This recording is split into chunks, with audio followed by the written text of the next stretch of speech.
Perkenalkan, saya Sasa. Saya seorang NPD survivor. Saya sudah memiliki pengalaman 30 tahun di-abuse oleh lingkungan toxic narcissistic personality disorder. Di sini saya mau sharing mengenal apa sih itu NPD sebenarnya. Sekarang ini kan viral ya, isu tentang NPD. Tapi di sini saya akan menjelaskan lebih dalam tentang narcissistic personality disorder. Narcissistic personality disorder ini adalah gangguan kepribadian yang suka menggaslighting berulang-ulang tanpa ada perasaan bersalah. Ini bertujuan agar korbannya mempercayai bahwa dirinya sumber masalah. Gimana sih tahu seseorang itu adalah NPD gitu? Jadi ada 9 indikator bahwa seseorang itu adalah bisa dikatakan NPD.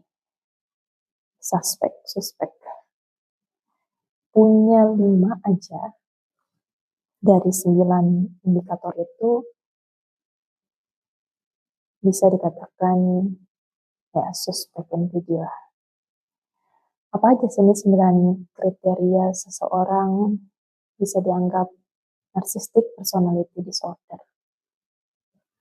Yang pertama adalah dia harus sangat tega atau disebut raja tega. Kenapa harus disebut raja tega? Karena inti dari NPD adalah tidak punya empati. Yang kedua adalah jika dia marah berlebihan dan kadang orang sekitarnya tidak paham. Marah kenapa? Tapi kini saya paham kenapa konstan terus-menerus suka tiba-tiba meledak marah. Karena di otaknya banyak menyimpan kebohongan yang dia takut kebohongan itu terungkap, kejahatan itu terungkap. Jadinya dia senggol bacok lah istilahnya. Kesentil dikit, wah meledak. Yang ketiga adalah haus dikagumi, haus mendapatkan pengakuan, pujian, diidolakan. Dan itu harus terus-menerus, korbannya nggak boleh dicapai. Yang keempat adalah suka merendahkan orang lain. Kenapa NPD suka merendahkan orang lain? Sebenarnya dia insecure, minder ketika melihat kelebihan orang lain. NPD harus merasa si paling unggul, si paling penting, si paling tinggi. Jadi kalau ada yang lebih dari dia, lebih menonjol, lebih unggul, lebih cerdas, lebih cantik, tampan, lebih kaya, untuk merasa dirinya aman, dia harus merendahkan orang yang lebih unggul itu. Kemudian kelima adalah menuhankan dunia, menuhankan uang, tidak peduli halal haram, harta tahta wanita. NPD wanita juga sangat suka untuk buka cabang atau selingkuh. Jadi rata-rata NPD adalah tukang selingkuh yang menuhankan dunia.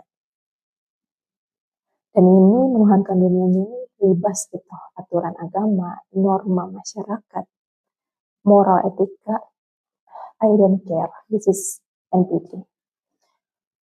Kemudian yang keenam adalah merasa berhak, entitlement, merasa berhak atas memang hak dirinya adalah normal, tapi merasa berhak atas hak orang lain, korupsi, mengklaim hasil karya orang lain adalah hasil karya dia gitu. Ini gangguan kepribadian. Yang ketujuh, suka memanfaatkan orang lain untuk kepentingan dirinya sendiri. Eksploitatif. Banyak kan ya anak muda Indonesia jadi TKI atau TKW dengan standar pendidikan yang gak mumpuni, harus menjadi tulang punggung keluarga. Dia capek di luar negeri, uangnya dikirim untuk keluarga, dan habis gitu aja. Sedangkan dia di luar negeri cuma dapat capeknya aja karena kerja, tapi uangnya untuk keluarganya gitu. Kemudian adalah superioritas.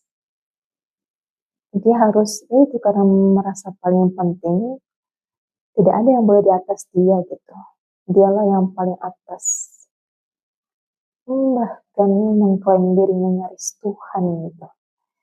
Jadi kalau kita kasih nasihat agama itu enggak ngefek sama dia, karena dia berasa dia Tuhannya gitu. Atau patriarki ya. Tapi kalau yang jadinya wanita juga punya karakter yang gitu, superiornya paling penting. Dan yang ke-9 adalah over control. Mengendalikan orang lain berlebihan untuk menjalankan visi misi pribadinya. Hingga peduli orang itu jadi terluka, cacat, keletihan, mendapatkan kerugian, melanggar batasan orang itu nggak peduli, yang penting dia NPD harus ikut campur berlebihan terhadap korban-korbannya. Oke, ini 9 indikator bahwa seseorang itu adalah NPD. Punya 5 aja, bisa kita sebaiknya jaga jarak, aman. Oke. Kemudian gini, jika NPD-nya adalah pasangan suami atau istri. KDRT itu bukanlah ujian rumah tangga. Ya, KDRT, fisik, finansial, emosional. Yang ujian rumah tangga itu jatuh miskin, sakit, bangkrut, kehilangan pekerjaan, kena musibah banjir gitu. Ini bukan berpengaruh di karakter orangnya, tapi KDRT adalah disfungsi orang yang tidak berfungsi sebagai manusia semestinya gitu. Yang bahkan iblis pun salut gitu. Lebih iblis daripada saya gitu. Jadi KDRT ini adalah red flag, tanda bahaya yang harus ditinggalkan gitu ya. Pernikahan dengan NPD jatuhnya jadi haram jika menggunakan hukum Islam ya. Perceraian menjadi hukumnya wajib jika pasangan adalah seorang NPD, karena NPD ini akan merusak 7 generasi ke bawah, sangat merusak ya. Relasi keturunannya, menantunya, merusaknya kemana-mana, lebar kemana-mana.